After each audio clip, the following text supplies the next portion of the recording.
Hello नमस्कार। आप सभी स्टूडेंट को आज मैं उषा नामक पाठ जो कि हमारे क्लास 12th हिंदी का चैप्टर है, इसका संपूर्ण सॉल्यूशन बता रहा हूं, जो आपकी परीक्षा के लिए 100% लाभदायक साबित होगा।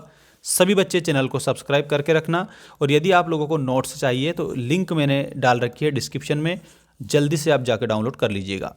उषा नामक पाठ के रचनाकार शमशेर बहादुर सिंह है। इनका जन्म होता है 13 जनवरी 1911 को देहरादून में, और निधन होता है 1993 अहमदाबाद में।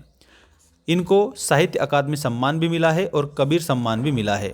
अभी जो मॉडल पेपर आया ना, उसमें आप लोगों को इसमें पूछा गया है कबीर सम्मान के आगे आप लोगों को शमशेर बहादुर सिंह बताना है। ठीक है, चलिए अब इस पाठ के क्वेश्चन आंसर देखते हैं। सभी बच्चे ध्यान रखेंगे बिल्कुल सही तरीके से। देखिएगा पहला क्वेश्चन, कविता के किन उपमानों को देखकर ये कहा जा सकता है कि उषा कविता गांव की सुबह का गतिशील शब्द चित्र है।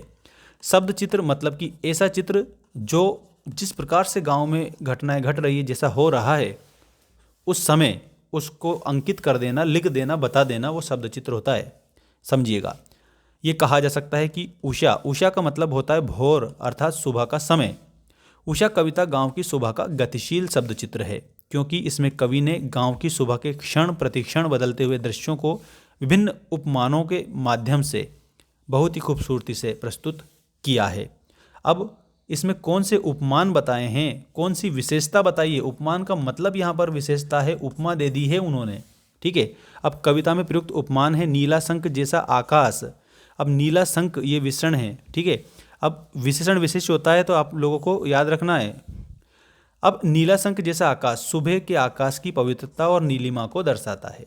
ठीक, ऐसे उपमानों का प्रयोग किया गया है। इसके अलावा एक और उपमान उन्होंने बताया है, राख से लिपा हुआ चौका अभी गीला पड़ा है। यह उपमान गांव की महिलाओं के द्वारा सुबह सुबह चूल्हा चौका लीपने के काम को दर्शाता है, जो कि नमी के साथ गतिशील लगता है। ठीक, इस तरीके से याद रखना। अब इसके बाद में है आपका क्वेश्चन नंबर 2, भोर का नभ राख से लिपा हुआ चौका अभी गीला पड़ा है। नई कविता में कोष्ठक, विराम चिन्हों और पंक्तियों के बीच का स्थान भी कविता के अर्थ को बताता है।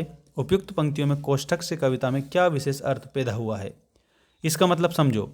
ये अभी गीला पड़ा है, इसका अर्थ आप लोगों को समझना है और बताना है। देखो आंसर में क्या लिखना है इसका, समझिए ध्यान से। इन पंक्तियों में कोष्ठक का प्रयोग कविता में एक विशेष प्रकार की गतिशीलता और तात्कालिकता मतलब इमीडिएसी लाने के लिए किया गया है। अभी गीला पड़ा है, इसका मतलब समझो। वाक्यांश को कोष्ठक में रखने से कवि ये बताना चाहता है कि चौका सिर्फ लीपा हुआ ही नहीं है, बल्कि अभी गीला भी है।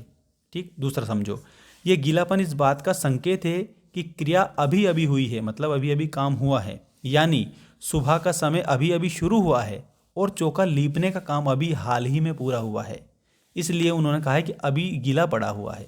अब समझो कोष्ठक के माध्यम से क्या कहना चाह रहे हैं। कोष्ठक का उपयोग कविता को एक दृश्य की तरह प्रस्तुत करता है, जहां पाठक को यह महसूस होता है। पाठक कौन होता है, तो पाठक वह व्यक्ति जो किसी भी प्रकार के लेख को पढ़ता है। ठीक है, जहां पाठक को यह महसूस होता है कि वे दृश्य को अपनी आंखों के सामने देख रहा है। ये एक रुका हुआ स्थिर चित्र नहीं, बल्कि एक क्षणिक और ताज़ा अनुभव है। इस प्रकार से इस पाठ में ये 2 ही क्वेश्चन दिए हैं, जो कि मैंने आंसर आपको बता दिए हैं। अब हम अगले वीडियो में बादल राग, जिसके रचनाकार सूर्यकांत त्रिपाठी निराला है, इसका ऑल सॉल्यूशन देखेंगे। और यदि आपको संपूर्ण नोट्स एक ही PDF में चाहिए तो उसकी लिंक जो है दोस्तों मैंने डाल दी है डिस्क्रिप्शन में, और ऐप की लिंक भी डिस्क्रिप्शन में डाल रखी है, डाउनलोड कर लेना। इसके अलावा इंस्टाग्राम की लिंक भी मैंने डाल दी है, मुझे फॉलो जरूर करिएगा। FB, फेसबुक सबकी लिंक है, जहाँ भी आप हमसे जुड़ना चाहते हैं आप जुड़ सकते हैं। धन्यवाद।